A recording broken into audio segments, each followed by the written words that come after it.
Welcome to our free permaculture class. My name is Terry Meir and I'll be your host today.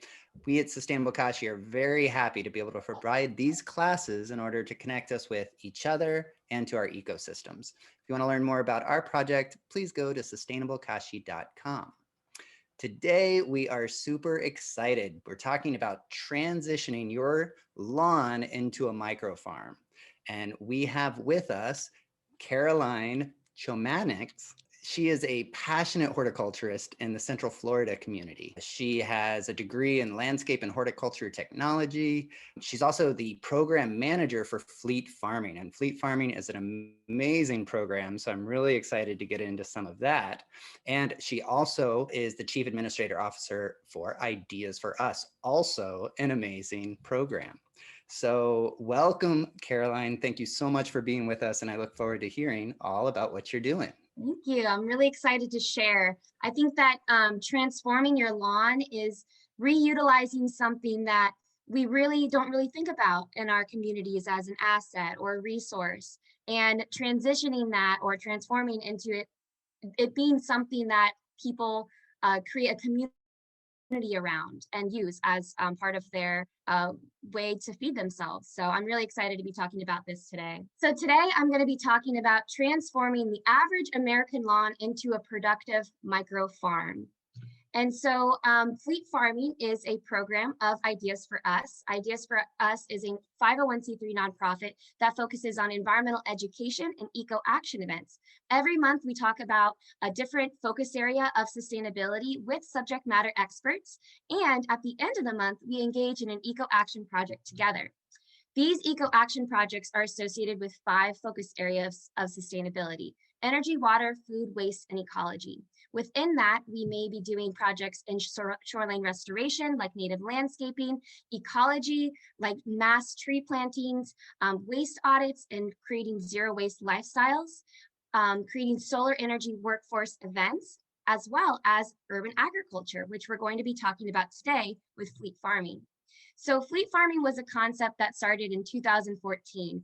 And the idea was, how can we create more local farms in an urbanized area like Orlando when we don't have farmland? We don't have the traditional vast open spaces to be able to create community gardens and farms that can function on a level that really feeds people. And what we noticed while riding bikes in a local neighborhood called Audubon Park was that we have so many lawns. And a lot of these lawns are going untreated, which means not the homeowners are choosing not to use any chemicals on their lawns. So the idea was started by Chris Castro and Heather Grove and John Reif to create farms out of these areas of land that are really going underutilized. And so from there, we started to convert these average American lawns into these productive micro farms. I'm going to be talking about how we did this through my presentation and how you can do this too. So maybe when you're riding bikes in your neighborhood or taking a tour of your community, you can assess the areas of land that may be able to be used for food production. And with that, we never have environmental action without social action as well. So creating these places in our communities also connects our community together to each other. And one of the aspects about Fleet Farming is that a lot of what we do is by bicycle. So we will travel from farm to farm, educating people in our community, listening to music, having a good time, and creating that social bond too. So I'm really excited to be talking about this with you and sharing so you can do this in your own community. So we need to talk about why. Why are we going to be transforming the average American lawn into a farm when we have an industrialized food system that we mostly rely on, right? Well, there's a lot of problems within this, and this just merely touches the surface of why. So first of all, monoculture farms, or one crop grown over sometimes thousands of acres, has huge environmental and social consequences to the people and animals and planet that we all live on. And so one of the ways that they maintain these massive grow operations, and mind you, no plant is able to fight off diseases and pests and be able to grow and thrive when they're not with any other type of plant and there's no diversity, right? If there's only one plant, you need to have a system that is kind of really unnatural to be able to sustain that. And so what that means is using a lot of fertilizers, a lot of pesticides, herbicides, insecticides, toxic chemicals that we're spraying our crops with, sometimes with hazmat suits, to be able to sustain these big, massive operations. Mind you, the irrigation costs to this type of system as well. And a lot of food that is in, our local grocery stores is from kind of large mass monoculture farms. With that, you have to also consider the fact that people are very much a part of this process, even though we have, really specialized equipment and tractors, and you would be really surprised to see the technology that's created to maintain these massive farms, with things like seeding machines, harvesting machines, but there's still a lot of people that go into this. And especially in places where food is being grown in developing countries, or countries that don't have farm workers' rights as a consideration. Even within Florida, there has been a lot of issues with not having adequate farm workers' rights when it comes to heat exhaustion. And so whenever we are buying produce from our grocery store or our traditional forms of, accessing food for ourselves, we need to think about all the hands that went into that food, the people that were maybe planting by hand or harvesting by hand or spraying, all of those chemicals and what that does to the generations in their family. So there is a big why of why we want to do a system that isn't involved with any of that, a system that is more localized and small and community-based. And that's what fleet farming is trying to recreate with our micro farms and transforming our lawns into farms. And mind you, we'll get into a discussion about lawns in general, but there's 40 million acres or more of lawn in America, which is a huge, huge, huge asset that we are, not really utilizing as we probably could. And the average age of the American farmer is 58 years old. So if we don't get our children and our teenagers and our young adults and our elderly, the whole system, all generations to grow food, we are not creating a sustainability within our own food systems. So with fleet farming, we try to make things fun and exciting so then people want to learn about food, and people who may not have ever grown anything before can feel like they can get started too. So when a food system is localized and small, it can reduce harmful agricultural practices like some of the ones that I talked about with the chemicals and farm workers' rights not properly being taken into account.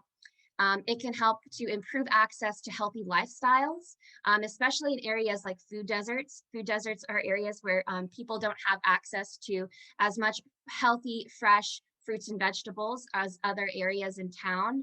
And when mobility is added into that, it becomes a factor. If people don't have cars and they can't go to the next neighborhood or community to buy their food, it affects our health. So when we have food everywhere, we have these farms that are essentially the lawn in our neighborhood that has gone ignored. We're creating more accessibility to healthy food. And then the last one is to keep our dollars local. Instead of sending our money to these big conglomerate industrialized food systems, we are keeping our dollars to our local farmers and our local people. And farmers markets in general are amazing. If you're looking to support your local food system, the number one thing I would say is to support your local farmers at your local farmers market, or to join a local CSA, community supported agriculture system, that usually gives baskets of produce every week. So this is a representation of what we're trying to do. We're trying to change the average American lawn into a productive micro farm. Usually we'll use systems that are biodiverse. We'll use different types of crops. We'll change the crops. We'll record what we planted where. So then we are doing crop rotations and really just trying to grow as much food as possible. So fleet farming transforms lawns into farms, brings them to local markets. We also have an edible landscaping service and fleet education. So let's talk about how to do it. So the history of lawns. So you might wonder how did we get here? How did we get to a place where most neighborhoods are cookie cutters of each other, right? We have houses and we have lawns. Well, it started in the medieval castles of France and Britain, and it was a sign of wealth and status. As you may have already kind of figured, it's something that was a cultural symbol that really kind of expanded to a global perception of wealth and a global perception of having enough money to have people take care of your lawn and use in those times a younger version of the push mower to be able to have that instead of having something like farmland. Now, I think a lot of people are kind of changing their perspective.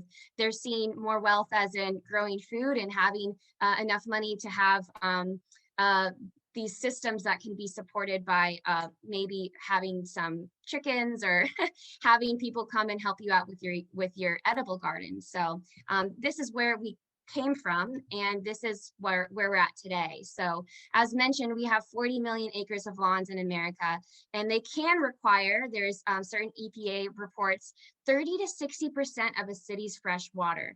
That is massive. And when you think about the fact that globally, we're probably going to be experiencing a lack of water and a water crisis. And when we're watering something like this that has no benefit, right, besides that cultural, historic symbol of status and wealth and maybe cleanliness, I guess. But when we think about water, water is so precious. And any sort of system that requires that much water, to me, says that this needs to change, right? Not to say that you don't use water in agricultural practices and growing your own food, but it has some sort of reward too. And then you can get into things like rainwater catchment and all of that to consider saving water and conserving it.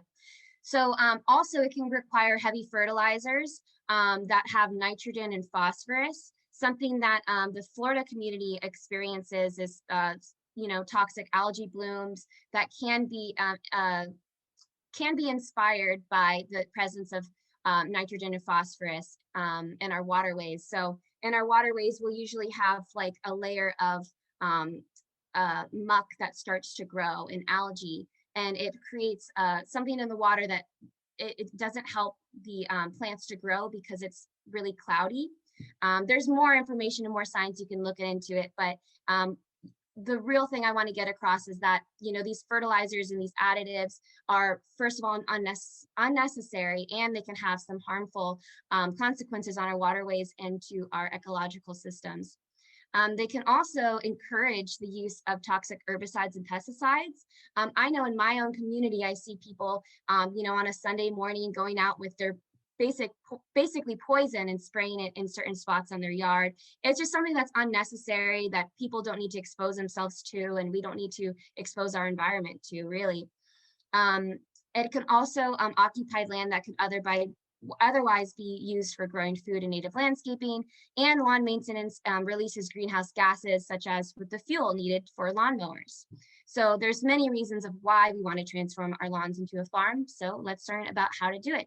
So here's a quick breakdown. We're going to be talking about growing systems style, starting with a site survey, prepping our site, seeding, planting, maintenance, and harvesting. And this class is really set out for people who are just getting started. So you are welcome to be a newbie in this class. You're welcome to not be a newbie, but it's something that everybody can get involved with.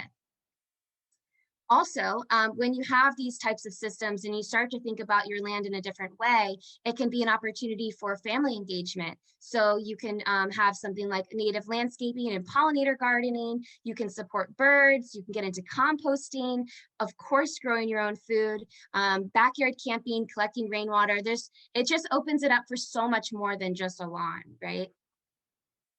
So the first thing is your type of growing system. So not everybody has a big lawn to work with.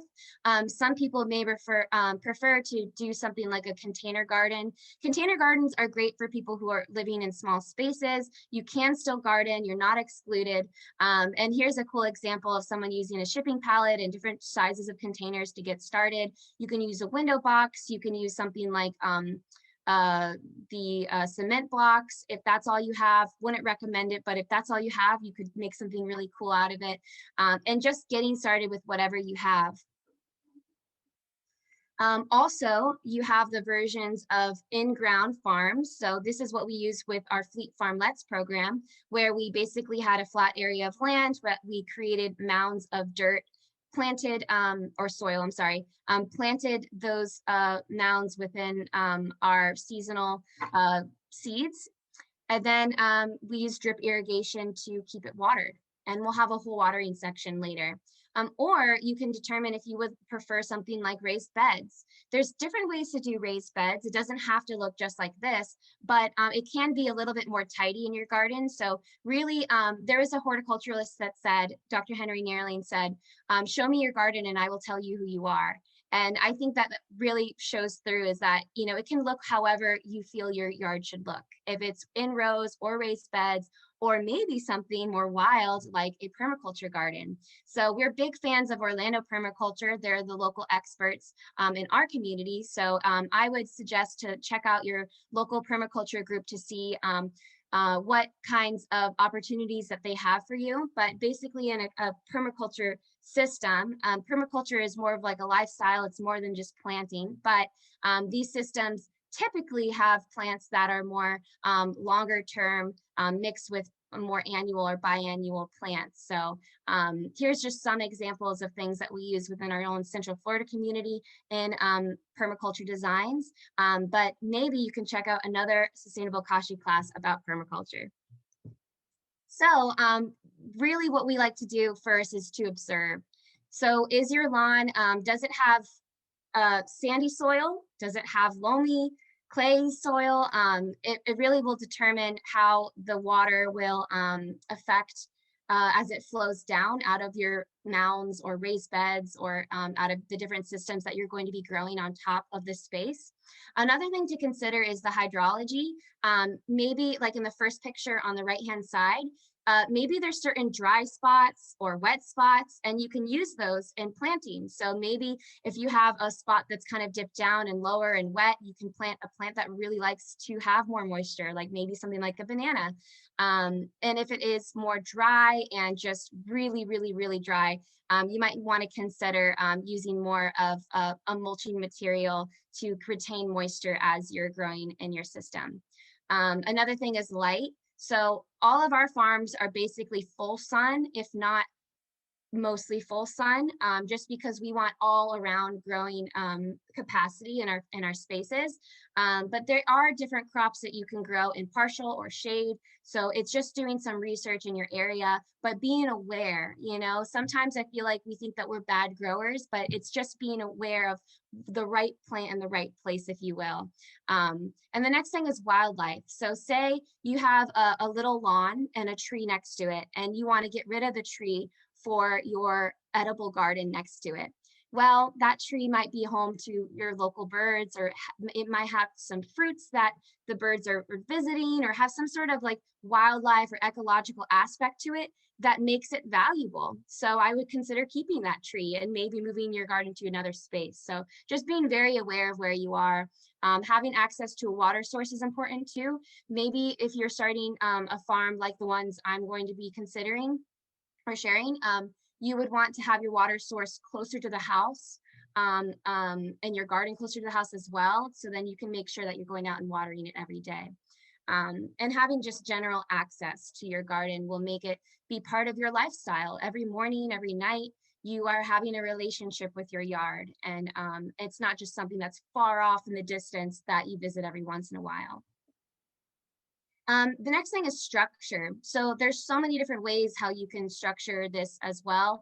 The first picture is basically my dream, is to have this beautiful farm where you have your gardens that need a little bit more attention right by the house, right by your water source. So things like tomatoes or okras that are fruiting every other day, or your more short-term crops.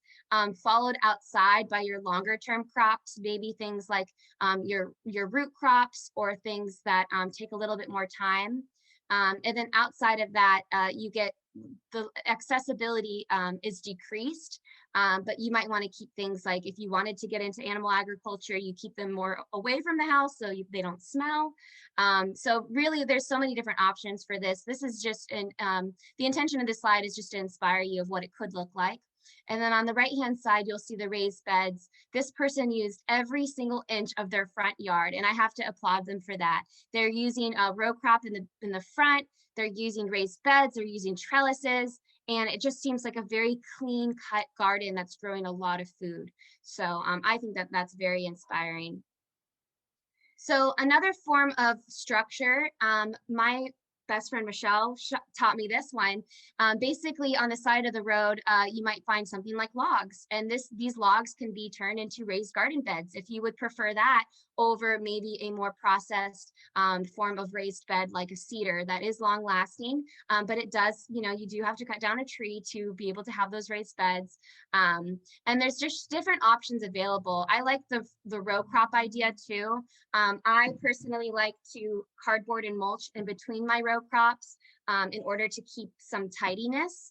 But then there's also things that are like orchards. You could be planting fruit trees in rows and have that be your lawn converted into a farm. It can just be fruit trees. And these fruit trees could be something that you water every day, or you use something like a watering bag to keep them watered if you don't have as much time to water them. And then when you get even deeper into things, there are systems that don't even require, the traditional irrigation, like a hugelkultur, which maybe you can learn in another class as well. But these systems are more so geared to longer term soil health and sustainability of the beds, rather than something like coming in and just building a raised bed or starting in-ground rows of your agricultural growing space. And so the next part is removing your lawn. So sometimes we have lawns that are really crunchy and dry, and it doesn't take much to remove the lawn. And in those cases, you're very lucky because all it takes is really, maybe some music and a couple friends and some shovels, and you can remove it with physical means. So you're not using any sort of machinery to get it done. There are machines to do this. They're called tillers, and you can add some, it does require gasoline, but if you have a really tough lawn and you have a friend who has a tiller, it can till the lawn in basically seconds. It's just like a walking tiller.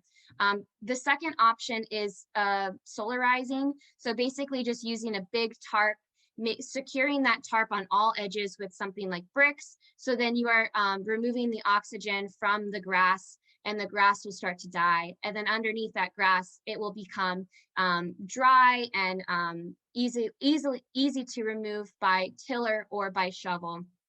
And then the last one, if you wanted to just cover the grass and have it be composted down into itself, you could use something like sheet mulching. Sheet mulching can be accomplished by using newspaper or cardboard when you remove the glue and the tape from it, and using only natural cardboard that isn't like, doesn't have as much ink as possible.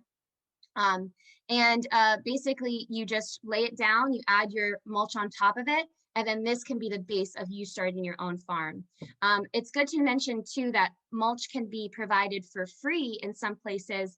All you have to do is call your local horticulturalist or tree service, and they typically are happy to give people dumps of mulch. So you may not be able to determine how big the piles of mulch are, but it's a really good free resource, especially if it's mulch from trees that are not diseased. And you have this as a resource for you to be able to basically create your own compost out of the mulch as it biodegrades into the soil. And the next thing is soil. So it may be a little scary to think about starting your farm and thinking about how much soil you need, because typically with our fleet farms, we do have a service that comes in, drops off soil for us. And there's different providers, so I would do some research in your area, but it's good to know too that you can create your own compost, even though it does take a lot of food waste and materials to create it in bulk enough to create a farm. But it is definitely something of the lifestyle that I would encourage everybody to get involved with. So you can imagine it as a lasagna. This is what I teach my younger students. So you have your browns and your greens. And when you have a good mixture of those browns and greens, your greens being something like your food waste, things that have a little bit of life to them, right? And then your browns being things that are like leaves and sticks and things that are literally brown and more dry. Mixing them together with oxygen will create a heat that will help to break down these materials into soil, which is the basic understanding of what composting is. But when you have systems like this, it's good to know that it should be the moisture of kind of like a wrung out sponge. There should be air. If you can get a pitchfork or something to turn the compost, it can help with the process. But really, you know, a lot of our food waste, I think it's 40% of our food waste of our food is wasted, and that waste can be turned into more of a circular economy, right?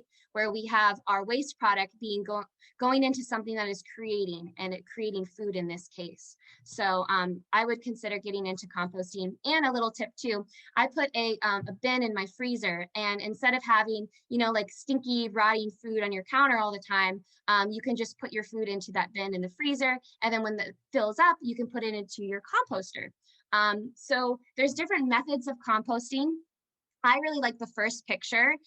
It's something that keeps it kind of tidy, and those sides come up, so then you can till it every day or every couple days or whenever you you know, get the inspiration to.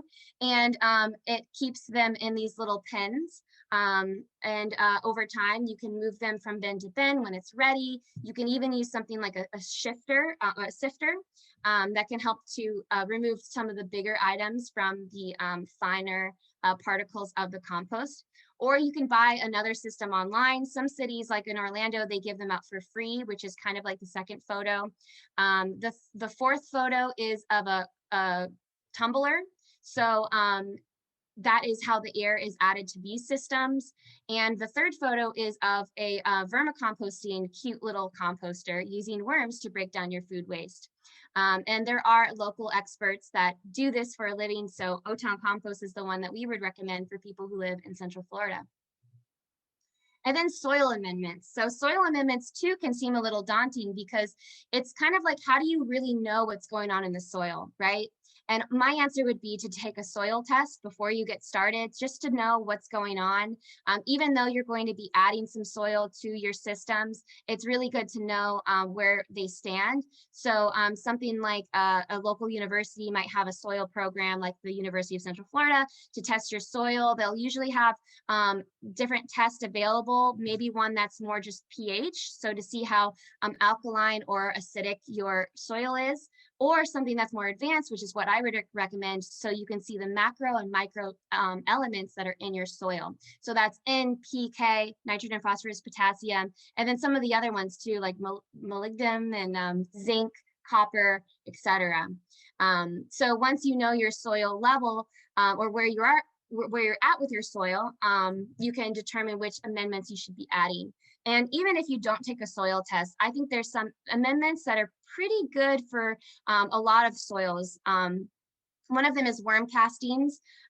Some people who raise worms feed the worms a diet that is made up of different soil amendments, including karanja cake and neem meal, and things that are used on their own as a soil amendment. So worm castings is a really good entry level way of amending your soil, in my opinion. Also something like kelp meal. Kelp meal, it can be used as a natural NPK and can be added to the soil. Basically sprinkling it into the soil or tilling it in, just so then you know that your plants have a really good foot starting out as you're starting your garden. And these aren't as acidic, or they're not going to burn the soil maybe like some synthetic fertilizers would. The whole industry of synthetic fertilizers, I would give it a research if you're interested into it, but it looks kind of intense when it's in mass production. It's big mining operations sometimes for these fertilizers, which can have really harmful environmental effects. And then other things you can look into are something like bat guano or fish fertilizer, or biochar. So biochar is really interesting too. If you want to look into that, I would suggest it. And so when we're talking about our raised garden beds or our pots, here's the basic steps to get started. You can break up old roots, you can remove soil, you can pull the soil from underneath to kind of give it more life, adding organic material, adding your compost, your worm castings, any sort of natural fertilizer. I wouldn't recommend a synthetic fertilizer. And even if you wanted to add something like a perlite helps to keep the soil fluffy. So maybe you have soil that's kind of like bogged down, you want to add some air to it. You can also add some sand to add a little bit of life if you have that problem. And to the top, you can add something like coconut coir. It's really soft and it's really good for seedlings as they're getting started. But yeah, so just adding your soil to the top of the bed, knowing that over time, the soil is going to kind of shift down a little bit with gravity. So it's better to add more than less. And knowing that seasonally, you may need to add more soil to the beds. And then the same thing would go for the in-ground areas. I would add basically my soil on top in rows and start to grow in that kind of fashion and add my soil amendments on top, add a little bit of the coconut coir and get that ready to go. You don't necessarily have to dig down deep if you're starting from something like sand, or you're starting from something more level, or maybe you sheet mulched. You can kind of build more up with your rows, but it is important, in my opinion, to build up with your rows with soil and compost. And then with pots, I would just kind of start fresh, maybe mix it into your compost bin, mix it around, make sure it has some organic material in it, and make sure that your pots have drainage. So then if you have a heavy rain, it's not going to flood out your plants. And even around the perimeter of your areas, an idea that you could do is just mulch on its own, or you could do the cardboard and mulch, remember removing the tape, and you can create your own pathways and make it more clean in that sense. So irrigation, there's more difficult ways and easier ways of irrigating. So the easiest way is basically just watering it with a hose, right? And making sure that it's on that shower setting instead of the jet setting. So then you can make sure that you are being kind to your plants. If you really want to show them some love and they're really, really tiny, maybe you can use the mister, but I usually just use the shower method on the hose. You can also set up a drip irrigation system. Fleet Farming has information about how to do that on our website, fleetfarming.org. So if you want to check that out. But basically these systems can be set up where they have a splitter. So you can use a hose independently and one that goes to a timer. And these timers can be set every day to water your garden for you through a system of black tubing that's 1/2 inch and tubing that is 1/4 of an inch with drips along the brown smaller tubing. These will drip into the areas where the roots are of the plants, and it can water it for you every day. Another option is to hook up a timer to a hose to a sprinkler, and maybe not so much the one that typically waters lawns, but your sprinkler could help to water it if you really, maybe you're going on vacation and you can't water your garden for that week. Personally, maybe that would be an idea.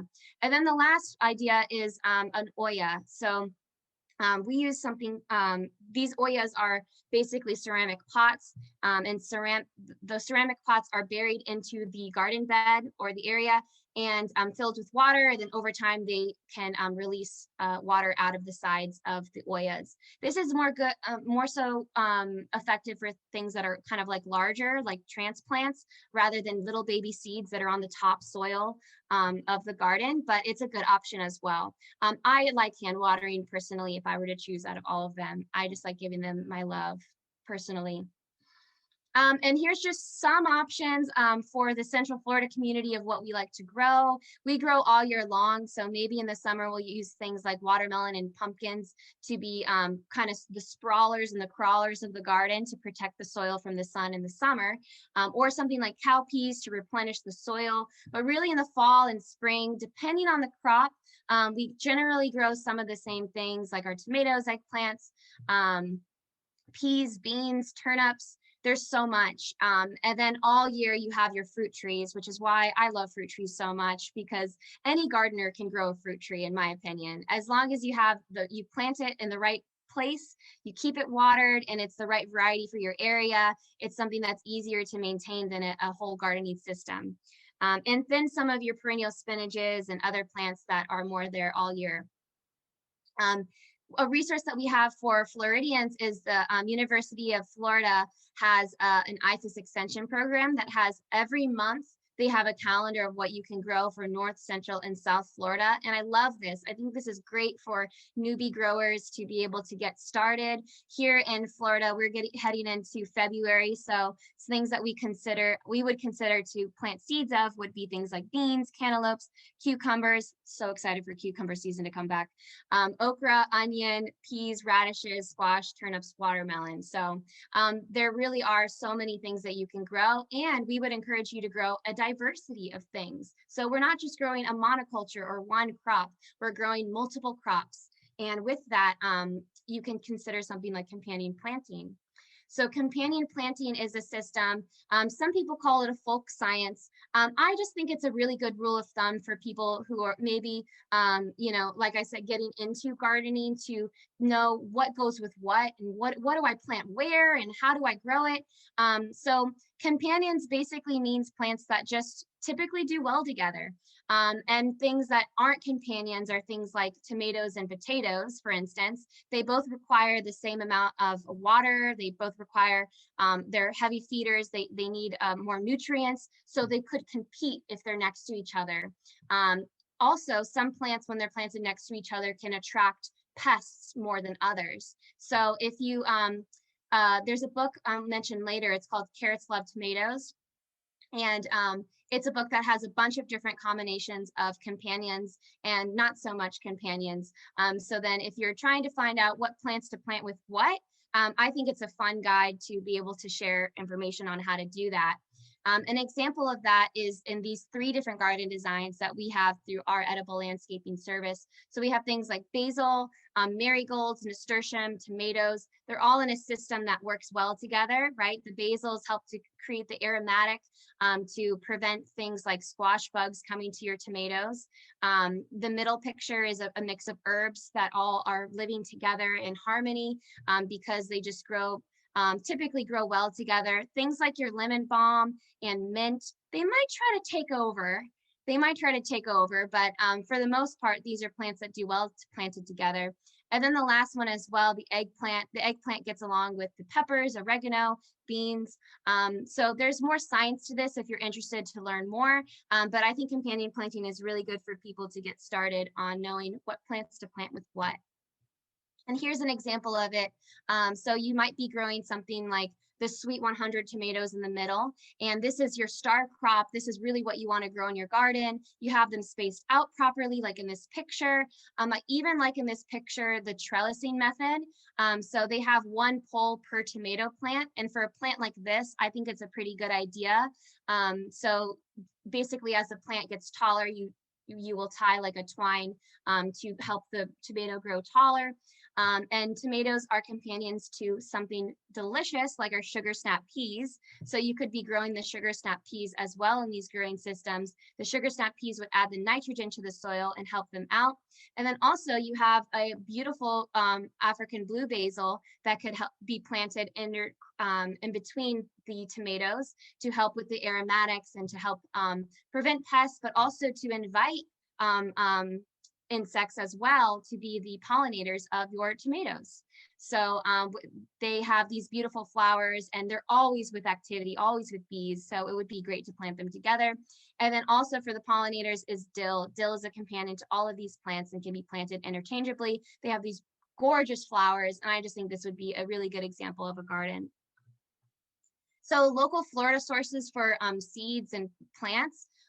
We have South Seminole Farm and Nursery, Lucas Nursery, Biosphere Nursery, Palmer's, Green Isle, Appenberries, and even Fleet Farming has our own plant sales. And even if you aren't from our area, I would, in Central Florida and Orlando, I would say really look into your nurseries in your area. They are probably local businesses, probably really sweet, amazing people that you should support with their business. I wouldn't go to Lowe's. I wouldn't go to Home Depot. I wouldn't support Bonnie's Plants. I would do more in support of smaller businesses that are growing plants that are not with chemicals.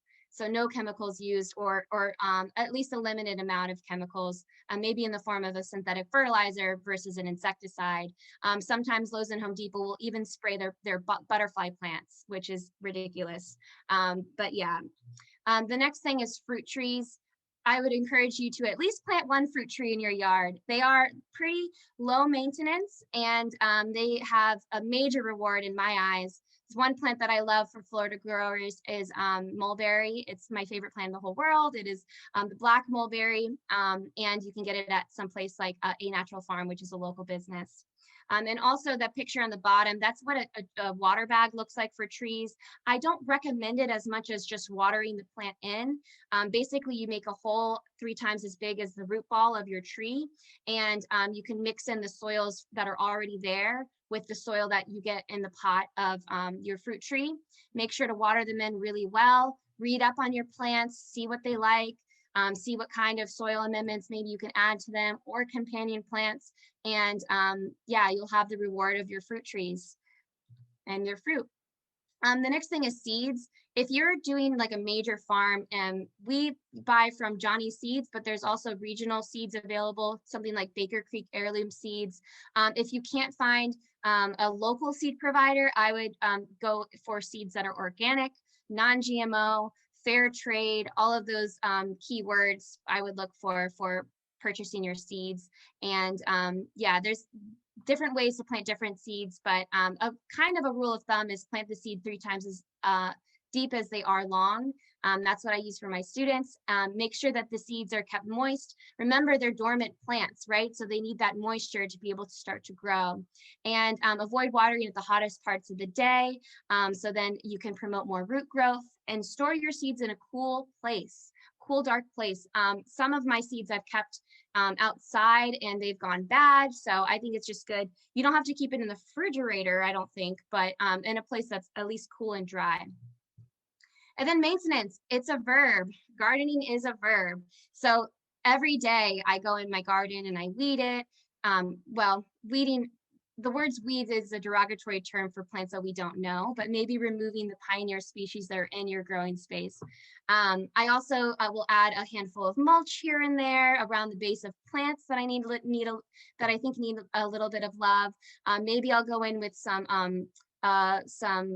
worm castings or kelp meal or karanja meal and add them throughout my garden, and really noticing every little detail and creating a relationship instead of watching TV or, you know, doing other things, having a relationship with your yard, and really noticing if you need to move things around, or anything else that's going on in the garden.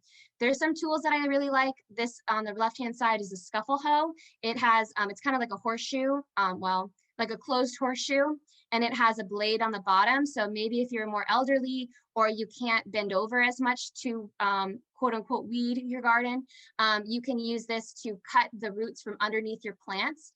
It's better for people in that sense. You can use something like neem oil if you're worried about pests on some of your crops. You can also use more natural, even more natural forms of pest deterrent like soapy water. There's a lot of different options. And even using the cardboard and mulch or mulching in general in areas where you don't want to have lawns anymore, and expanding this process. And then harvesting, typically with something like greens, we'll harvest the outer leaves of a plant, keeping the inside of the plants to grow, because that's where they push out the new greens of a plant. Something like With watermelon, you can watch the green and springy tendril die all the way back. And when that is all the way brown, flush with the vine, and you can tap on the watermelon to hear kind of like a hollow, deep sound, then you know that your watermelon is ready. With something like carrots, you can just kind of dig down a little bit and see the diameter of the carrots and see if that's to your liking. You can, eat them when they're larger or smaller, so it's up to you. If you have like row crops with, like we do with fleet farming, and you have a ton of lettuces that are kind of closer together, you can use something called a greens harvester, which is like a little harvesting device. You use a drill with like a little saw at the bottom of this basket, and you can walk and harvest your greens in more of like a bulk.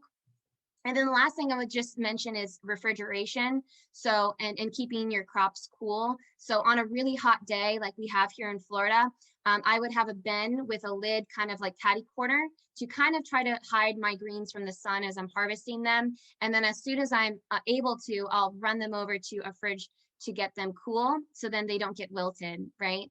And keeping them in proper storage. You can even, I've learned you can even keep carrots and water and a couple other crops like your herbs and water to keep fresh in the refrigerator too. So if you are washing your greens, you can mix them with cold water to help them crisp up a little bit too. And there's salad spinners. We use a commercial salad spinner when we're preparing food for our farmers markets and for our CSAs. We do have a CSA if you want to be invited. It's fleetfarming.org/CSA. And then the last thing, just a fun little extra that I have is growing your own transplants. So if you have problems with sprouting your seeds in your farm, it may be because the water is being dispersed and your seeds don't have enough water to get started, or maybe the soil amendments or the things in the soil that make plants grow are not as concentrated. So what I would recommend is to grow your own transplants. It can be really fun if you have a sunny window or you have a space outside. Basically, the seed has more of an availability to water and to nutrients when they're in smaller containers like this. And you can use something like a spray bottle to keep them watered instead of something like a jet hose that might be a little bit more intense, or a watering can that can completely flood them out. And when your plants are, maybe a couple inches tall, you can transplant them into your garden beds to have more uniformity in the spacing, but also to have hardier plants get started. So that's an option for you if you prefer to have transplants.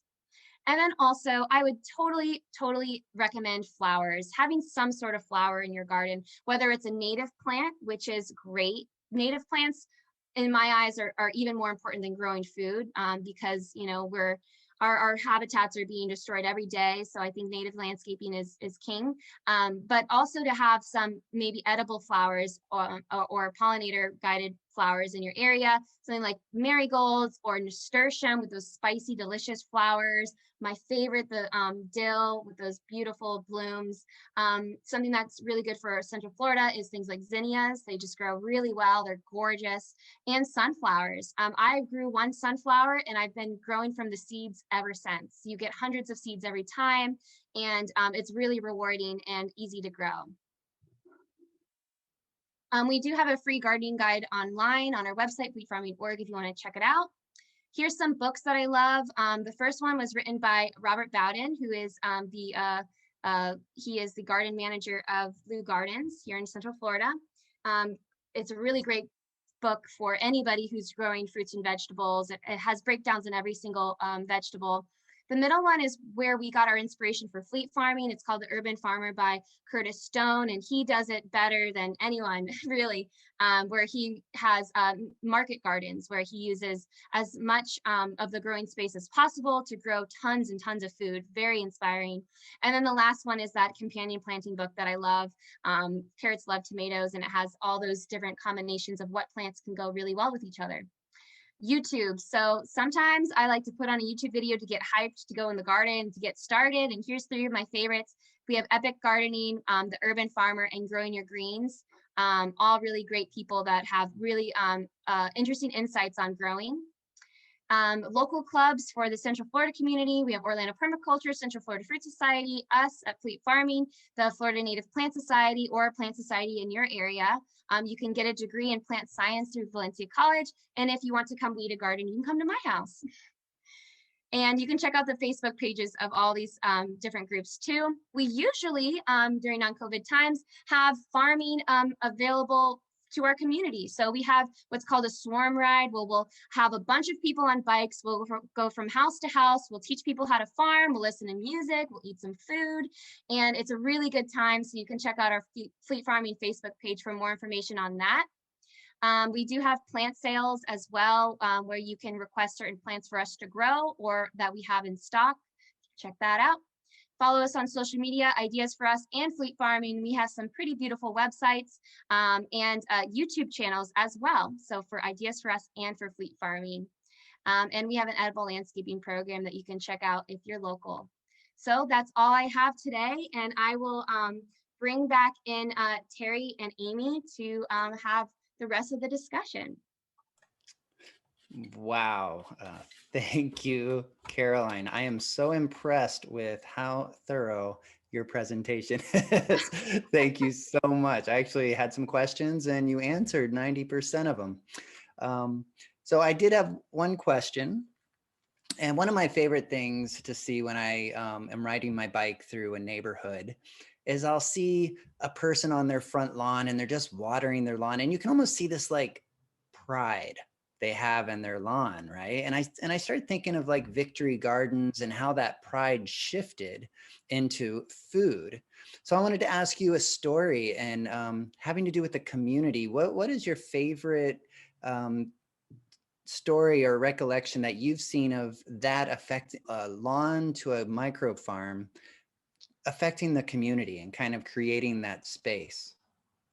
Yeah, well, I feel like with lawns, there's no interactive part of it, right? It's just kind of just controlling it and watering it and feeding it and killing things on it. And there's not that like aspect of you know, community. And something that I really love about our model and in Audubon Park is that when people drive by or walk by, they stop and they talk and they wave and we have a conversation. And it's basically like a stage for us to have a human connection that maybe we otherwise would have just passed by each other. And it can really affect people's mental health as well. Like, you know, through everything that our communities have been through, you know, hurricanes and everything. It's really good to know that you have a community that's there and that's present. And that's, you know, if you're having a bad day, you can go on a walk and you can see someone farming in their front yard and have a conversation. And I feel like we need more of that in our world right now. So a little story I guess I have is, well, one time we were having a farming day, and one of our homeowners was having a wedding like the next day, and he was like, oh well, you know, we want to harvest from the farm for our wedding and everything like that. The next day we come out and there was just so much food that you couldn't even tell that they had harvested for an entire community of people from this, you know, person's front yard. And part of his yard too is like a pollinator garden. So he just had a really amazing setup. And the next day after that, I still had a lot of crops there to be able to teach an entire class of Boy Scouts about growing food from their yard. So it's kind of like that yard had served like probably 50 people in 2 days, you know, in a way that it would have never been used, you know, otherwise. So, and I even see kids throughout the neighborhood stop and ask questions, and we're eyes on the community too. So I think that families feel more comfortable having their kids play outside, knowing that there's someone that has their eyes on the street and their kids and, you know, everything like that. So yeah, just like being with people, I think is a big part of it. Thank you so much for being such an inspiration to so many and plugging so many people into this abundant lifestyle, both in community and of course in delicious organic food.